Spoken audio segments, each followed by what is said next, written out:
The pregnant woman's eyes widened in alarm as the German shepherd kept barking at her. She took a shaky step backward, one hand instinctively shielding her belly. "Please, make him stop," she pleaded, her eyes scanning the area in desperation. But Rex didn't budge. He let out a low growl, muscles tight, eyes locked onto her, as if she was concealing something dangerous. Mark exchanged glances with the other security officers. He knew Rex wasn't just reacting randomly. This dog was trained to sense threats, detect drugs, sniff out explosives, but this felt different. Could she be hiding something illegal? Was there a real threat here? One of the nearby officers, tall and serious-faced, stepped forward. "Ma'am, we need to ask you a few questions," he said, his voice firm. The woman's face strained of color. "I don't understand. I haven't done anything wrong," she stammered, panic creeping into her voice. Passengers nearby started murmuring, some watching with worry, others with suspicion, eyes flicking from the woman to the agitated dog. Mark hesitated. Was this just a mistake?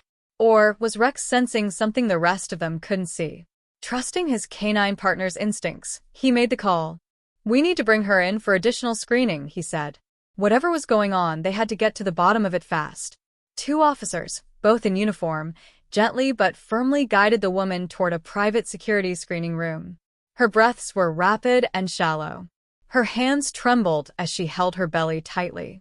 "Please," she whispered, barely audible. "I don't know what's happening." Mark followed close behind, Rex at his side, still on edge.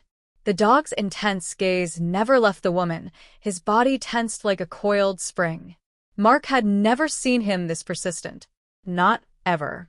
Inside the screening room, one officer began checking the woman's bag, while another got ready to conduct a body scan. "Do you have any medical conditions we should be aware of?" a female officer asked, her tone gentler now. The woman shook her head quickly. "No, I'm 7 months pregnant, that's all," she replied, her voice unsteady like she wasn't even sure herself. Meanwhile, outside the room, Rex paced anxiously, whining, scratching at the door. Mark frowned. Something wasn't right. If she wasn't hiding anything illegal, then what had Rex picked up on? An uneasy silence hung in the air. Suddenly, the woman gasped and grabbed her stomach, her face twisting in pain. Something was wrong, seriously wrong. The room went still as she let out another sharp gasp, her hands clutching her belly. "Something's not right," she breathed, voice shaking. Sweat broke out across her forehead, her breathing turning labored. Mark reacted instantly. "Get medical help. Now," he barked at the closest officer. Her knees buckled, and she collapsed into a nearby chair, her whole body trembling. There was panic in her eyes, yes, but also something else. Fear. Outside, Rex scratched the door even harder, whining louder now, his usual alertness giving way to pure distress. Mark had never seen him like this. Not once. The officer, who'd been checking her bag, froze mid-motion. "Is she going into labor?" he murmured, eyes wide with worry. The woman shook her head frantically. No, it's too early," she gasped, wincing again as another wave of pain hit her. Tears welled up. Please help me." Paramedics burst into the room, pushing past security with urgency. The lead medic dropped to his knees beside her. "Ma'am, stay with me. We need to get you to the hospital right now." Mark's heart pounded. This wasn't about security anymore. This was life or death. 2 lives. The medics moved fast, checking her vitals as she groaned, her pain worsening. "Her pulse is unstable," one muttered. "We've got to move, fast." As they got ready to transport her, Rex lunged forward, nose twitching wildly. He sniffed the air with new urgency, ears pulled back, and let out a low, uneasy growl. Mark's stomach twisted. Something still wasn't right. Then, one of the medics paused, his hand pressing gently against the woman's abdomen. "Wait a second," he said, brow furrowing. He stayed still for a moment, listening. Then his face changed.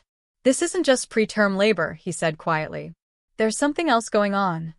The woman's breathing grew ragged, her face pale, tears spilling down her cheeks. I don't know what's happening, she sobbed. Please, just help my baby. Mark's fists clenched. Rex had sensed this all along. But what was it? The answer came like a punch to the gut. One of the paramedics turned to Mark, face grim. She's got an internal rupture. If we don't get her into surgery immediately, we'll lose both of them. Mark felt his blood run cold. Rex wasn't wrong. He was never wrong. He'd been trying to save their lives from the very beginning. The chaos erupted. The medics rushed the woman out, shouting instructions. Mark and Rex ran alongside, weaving through stunned travelers frozen in place, watching in disbelief. Her breaths were shallow now, eyes fluttering, consciousness slipping. Stay with us, one medic said, gripping her hand tight. We're almost there. Rex, usually so steady, whined, pacing anxiously beside the stretcher. He didn't look away from her, not even for a second. It was like he knew. He understood what was at stake. Mark swallowed hard, his throat tight. If it hadn't been for Rex, they would have never known. Not in time. As the ambulance doors swung open and the medics began lifting her inside, the woman turned her head ever so slightly, her lips trembling,